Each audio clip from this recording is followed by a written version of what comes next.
Bom, pessoal, agora então a gente vai falar sobre equações exponenciais.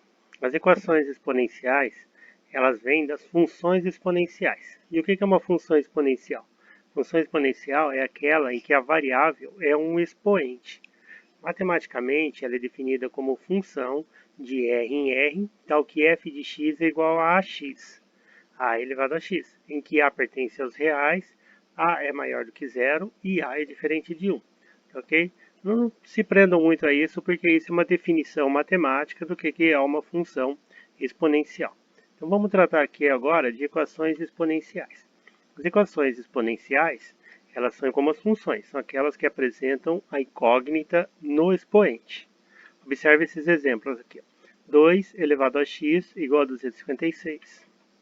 3 elevado a x mais 1 igual a 9. E repare que o x é o expoente do número.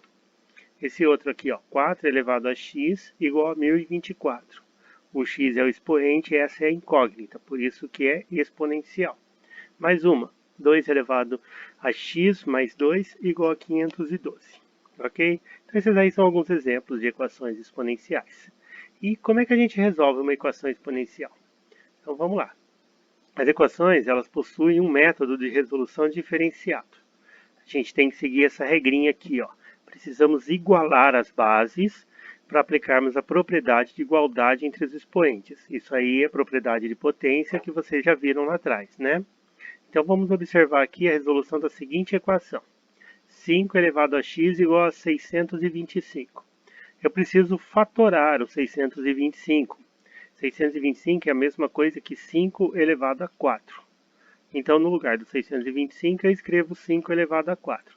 Repare aqui que agora eu tenho 5 elevado a x igual a 5 elevado a 4. Ok? Então, as bases são iguais, as bases são 5. Eu faço x igual a 4. Beleza? Essa daí é a solução dessa equação exponencial. X igual a 4.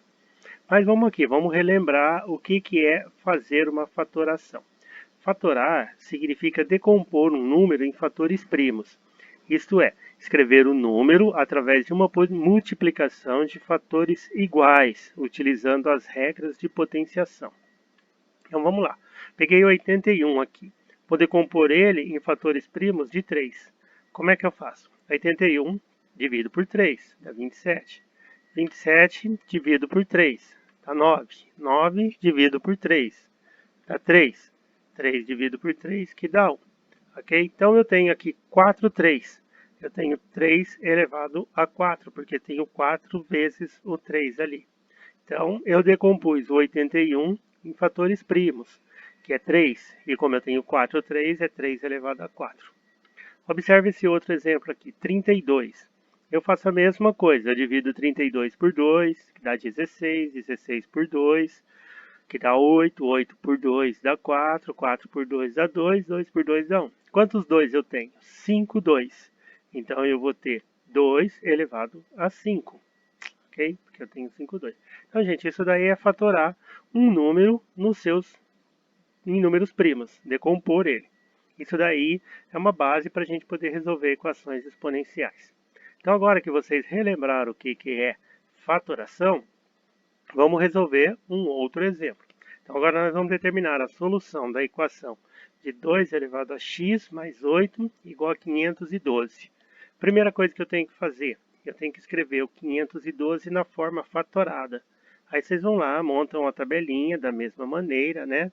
Que dá 512 dividido por 2 e assim sucessivamente. Vocês vão fazer a tabelinha aí e vocês vão escrever, vão descobrir, né, que 512 na forma fatorada é 2 elevado a 9. Então eu substituo 502 por 2, 512, né, por 2 elevado a 9, que fica assim, 2 elevado a x mais 8 igual a 2 elevado a 9. Repare aqui que a base agora é 2. Então eu faço x mais 8 igual a 9. Passo o 8 para o outro lado do igual, como ele é mais, ele vira menos. Tenho 9 menos 8. 9 menos 8 é 1. Então a resposta dessa minha equação aí é que o x vale 1. Então essa é uma maneira de resolver uma equação exponencial. Moleza? Facinho, né? Vamos pegar agora um problema para a gente resolver, usando equações exponenciais. por exemplo. Esses problemas aqui caem direto em Enem, exercícios, faculdade, cai tanto em matemática quanto na área de biologia ou de física também. Então vamos lá. A massa M de uma substância radioativa diminui com o tempo, ou seja, ela é uma função do tempo de decomposição. O tempo é a função da massa em função do tempo. Para certa substância, tem-se M igual a M0 ou M inicial vezes 10 elevado a menos T. Reparem que essa aí é a equação exponencial. M igual a M0 vezes 10 elevado a menos T, onde M0 é a massa inicial, e nesse caso aqui ela é igual a 3.000 gramas, e T é o tempo de decomposição em horas. Então o que eu vou determinar? Quantas gramas estarão presentes após 2 horas. Então eu vou determinar o valor de M, ok? Então eu pego lá os dados do problema. A massa inicial, M0, 3.000 gramas. O tempo, 2 horas. Pego a função exponencial, que também está no problema lá. M é igual a M0 vezes 10 a menos T. O que eu faço? Substituo o M0 por 3.000, substituo o T por 2 horas. E aí eu obtenho assim. M é igual a 3.000 vezes 10 a menos T. 3.000 é a mesma coisa que 3 vezes 1.000. E 1.000 é 10 elevado a 3. Então eu escrevo 3 vezes 10 elevado a 3. Se vocês fizerem a potência aí, ou a decomposição de 1.000 lá em fatoração, vocês vão encontrar que é 1.000. Olha, eu tenho aqui duas potências de base igual, né? 10 elevado a 3 e 10 elevado a menos 2. Potência de base igual, mantenho a base e faço conta com os expoentes. Vou ter 3 menos 2, que dá 1. Então, eu vou ter 3 vezes 10 elevado a 1. 10 elevado a 1 é 10. 10 vezes 3 é 30. Então, a massa, depois de 2 horas, vai ser de 30 gramas. É óbvio que ela vai ser menor do que os 3.000, porque é uma decomposição. À medida que as horas vão passando, ela vai diminuindo a sua massa, que é uma radioativa, né? Então, ela vai perdendo massa à medida que o tempo vai passando. Essa é a resposta aí. M, que é a massa final depois de 2 horas, 30 gramas. Então é isso aí, pessoal. Até a próxima.